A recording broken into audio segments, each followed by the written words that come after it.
Hello friends, welcome to you all in my YouTube channel English Mashup. So friends, today we will continue the last topic, and last topic is the history of English literature, and we have discussed about the Puritan age, which is 1625 to 1660 AD. Okay, तो last video में मैंने आपको puritan as के सारे chronicles यानी historical events समझाए थे। तो आज हम उसके सब पार्ट्स के बारे में डिस्कस करेंगे। मैंने आपको बताया था उसके 3 सब पार्ट्स हैं, जो कि है आपका first is Caroline age, second is commonwealth period and third is puritan यानी कि मिल्टन एज। ठीक है, तो जैसे कि आपको पता ही कि जैकोबियन एज से रेस्टोरेशन पीरियड तक जो टाइम पीरियड है उसको हम 17th सेंचुरी मानते हैं। तो ये जो आपका प्योरिटन एज है ये आपका 17th सेंचुरी में आता है। ठीक है, 17th सेंचुरी। तो मैंने आपको प्योरिटन एज की क्रॉनिकल समझा दिया था। तो आज हम चलते हैं कैरोलिन एज से। मैं आपको बताती हूँ कि कैरोलिन एज क्या है और बेसिकली इसका टाइम पीरियड क्या है।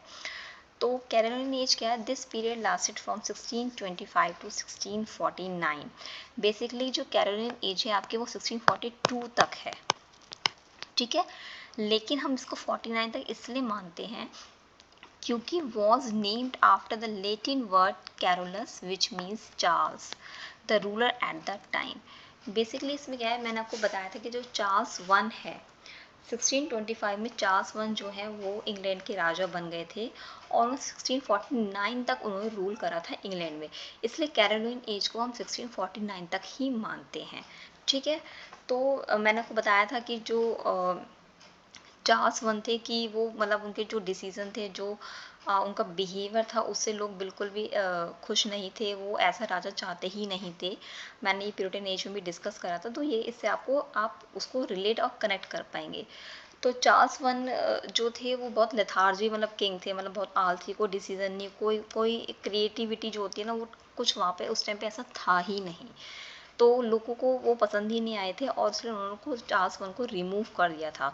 उनके ऊपर काफ़ी सारे चार्जेस लगाए थे, उनको मतलब एक काइंड ऑफ की और उन्होंने जो है इंग्लैंड की जो मनी थी, जो वेल्थ थी, वो अपने आप को इनोसेंट प्रूव करने के लिए स्कॉटलैंड के पार्लियामेंट को उन्होंने दे दी थी। ठीक है, सो उनके ऊपर काफ़ी चार्ज लगाए थे, लाइक ट्रीजन एंड ट्रेटर, मतलब देशद्रोही है या सब कुछ है, ये सब चार्ज उन पर लगाए गए थे और बेसिकली उनको वहाँ से रिमूव कर दिया गया था 1649 में।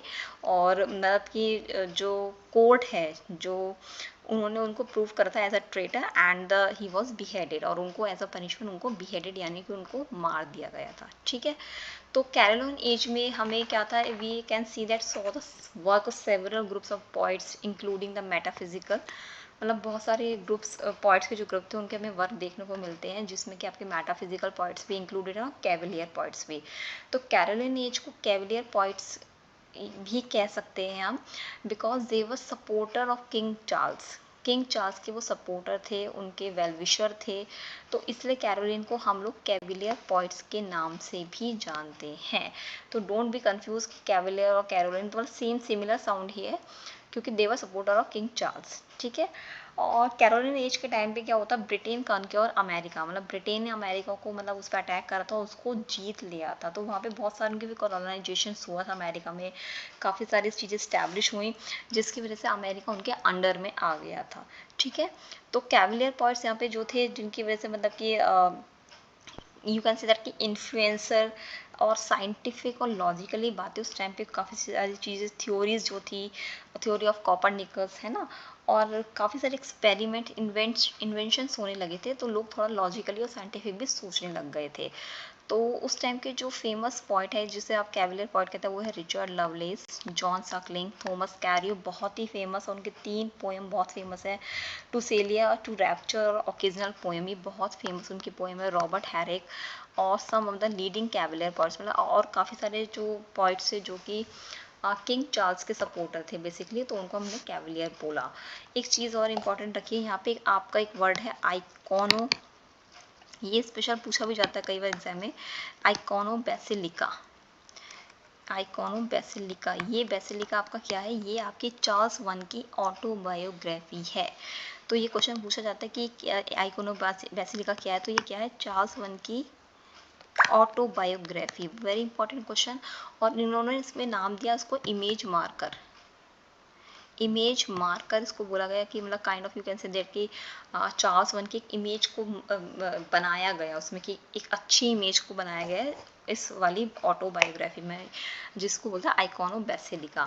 तो आइकॉनो बेसिलिका का जिसमें इमेज मार्कर हम कहते हैं, बाद में जॉन मिल्टन ने इस इमेज मार्कर को इमेज ब्रेकर बनाया अपने आइकॉनो क्लास्टर में। आइकॉनो क्लास्टर में उन्होंने इसकी इमेज जो चार्ल्स वन की थी उसको इमेज को ब्रेक करा, बेसिकली उनको क्रिटिसाइज करा। ठीक है, तो ये मैं आगे अभी कंटिन्यू करूँगी, जॉन मिल्टन के जो आपका ये लास्ट सब पार्ट होगा उसमें आपको कंटिन्यू करूँगी। तो बेसिकली ये आपका होता है कैरोलिन एज, जो इसमें कि चार्ल्स वन ने रूल करा था। अब हम चलते हैं नेक्स्ट, आपका आता है कॉमनवेल्थ पीरियड। इसको हम मेटाफिजिकल पॉइंट के नाम से भी जानते हैं।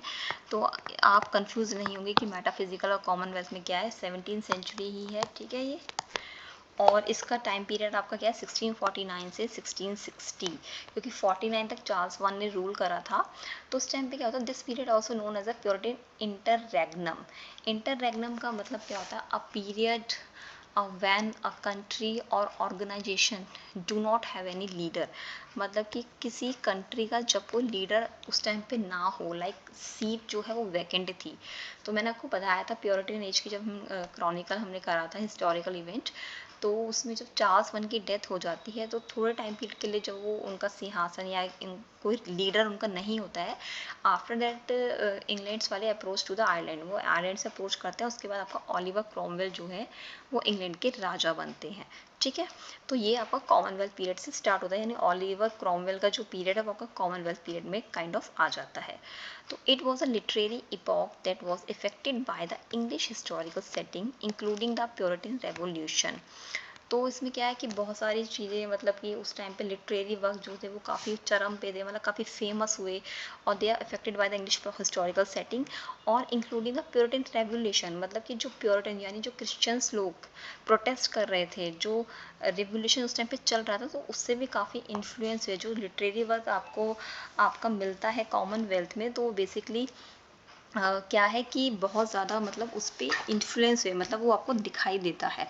तो ये आपका क्या होता है, ये आपका कॉमनवेल्थ पीरियड में दिखाई दिया। ठीक है, तो उसके बाद आपका था मेटाफिजिकल पॉइंट में था, कॉमनवेल्थ पीरियड में आपके जो मेटाफिजिकल पॉइंट्स हैं वो बहुत ज़्यादा फेमस हुए।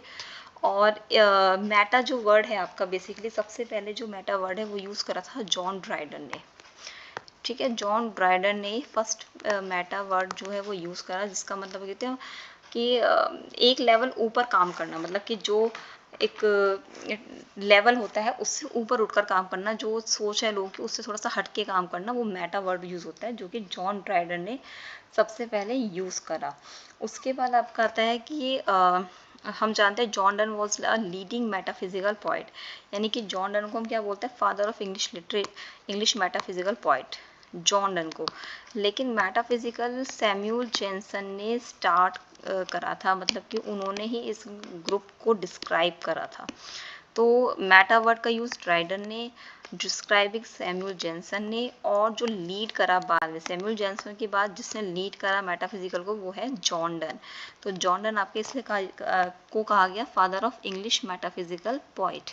ठीक है, these points were known for their philosophical exploration, colloquial diction and igneous conceits। तो ये जो पॉइंट्स है ये सभी फेमस क्यों, कॉलिकल के मतलब कि जो उनकी लैंग्वेज थी, spoken language is a day to day life language, not a formal language, that is called colloquial diction. मतलब जो लिखने का तरीका था वो बहुत ईजी लैंग्वेज में था। और कंसाइट्स मतलब कि they were very proud your self, मतलब कि अपने ऊपर बहुत प्राउड था, और उनकी जो लैंग्वेज थी वो उसको जो उनका डिक्शन था, जो उनकी पोइट्री थी, उससे वो काफ़ी अपने आप को, उनको लगा कि हम एक बहुत अच्छा काम करते हैं। तो मेटाफिजिकल पॉइंट्स ये आपके जॉन डन आपके लीडिंग पॉइंट हैं, जो कि मेटाफिजिकल पॉइंट हैं। नेक्स्ट हमारा चलता है puritan literature. Puritan literature, you can say that Milton literature. This literary movement peaked in popularity in New England in the 17th century. तो ये इस टाइम का जो लिटरेचर वर्क है वो पीक पर था, यानी बहुत पॉपुलर था, फेमस था न्यू इंग्लैंड में in 17th century. Its goal was to make the religion of Puritanism more accessible and relevant to the day to day person. तो बेसिकली हम जानते हैं प्योरिटन क्या है, जो they believe in Christian, they believe to church, they believe to Bible and Jesus Christ, तो वो आपकी प्योरिटन में आते हैं। तो उस टाइम पे जो था बहुत ज़्यादा प्रोटेस्टेंट था, लोग कैथोलिक को लेके काफ़ी लोगों के मन में एक हाँ नाराज़ थे, क्योंकि कैथोलिक चर्च के जो रूल्स थे वो बहुत ज़्यादा स्ट्रिक्ट थे, बहुत ही डिफ्रेंशिएट थे, क्योंकि रॉयल लोगों के लिए अलग रूल्स थे कैथोलिक चर्च के, और नॉर्मल लोगों के लिए अलग रूल्स थे। लेकिन बाद में जो ये आपके प्योरिटन आए, जो कि क्रिश्चियनिटी यानी जो क्रिश्चियंस पे बिलीव करते हैं, बाइबल और गॉड पे जो बिलीव करते हैं, वो क्या था एक्चुअली में उससे काफ़ी लोग वहाँ के इंग्लैंड के लोग काफ़ी इफेक्टेड हुए, रेलिवेंट हुए, कनेक्ट हुए और बिलीव करने लगे बाइबल और गॉड पर। तो इसलिए उस टाइम के लिटरेरी वर्क को, जो लिटरेचर वर्क कहा जाता है, वो बहुत ही पॉपुलर और बहुत ही फेमस था। और जॉन मिल्टन जो थे और एनी ब्रैड स्ट्रीट, वो दो फेमस प्योरिटन राइटर्स थे दैट टाइम। जॉन मिल्टन को इसलिए प्योरिटन राइटर्स भी बोला जाता है, बेसिकली वो जैकोबियन एज में बॉर्न हुए थे, और लेकिन जो उनका लिटरेरी वर्क है वो आपका सारा आ जाता है कैरोलिन में। ये आपका प्योरिटन एज में उनका लिटरेरी वर्क है। तो जॉन मिल्टन की पैराडाइज लॉस्ट भी हम लोगों ने कराई हुई है, जिसमें कि उन्होंने गॉड और बाइबल के बारे में ही बताया है, एडम और ईव के बारे में। तो वो बिलीव इन क्रिश्चियन यानी Jesus Christ they who is a son of God, they believe करते थे। और जो क्रिश्चियन जो प्योरिटन है वो द चर्च ऑफ इंग्लैंड उन्हें कहा गया। चर्च ऑफ इंग्लैंड इसलिए कहा गया क्योंकि जो चार्ल्स वन था बेसिकली वो कैथोलिक किंग था, यानी कैथोलिक्स में बिलीव करता था।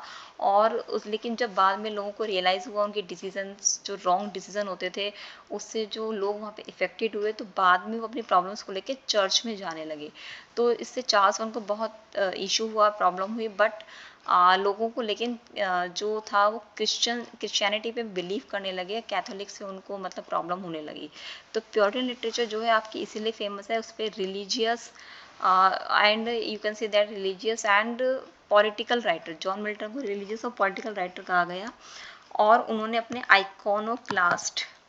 आइकोनोक्लास्टर जो है उसमें उन्होंने चार्ल्स वन की इमेज को ब्रेक भी करा, इमेज ब्रेकर इसलिए बोला गया, ठीक है, क्योंकि उन्होंने वहाँ पे उसकी इमेज को ब्रेक करा, बेसिकली क्रिटिसाइज करा चार्ल्स वन को। तो इसलिए जॉन मिल्टन का मैंने अभी लास्ट में बताया था कि आइकोनोक्लास्ट में बहुत फेमस इंपॉर्टेंट क्वेश्चन पूछा जाता है कि इमेज ब्रेकर और किसकी, चार्ल्स वन की, ठीक है।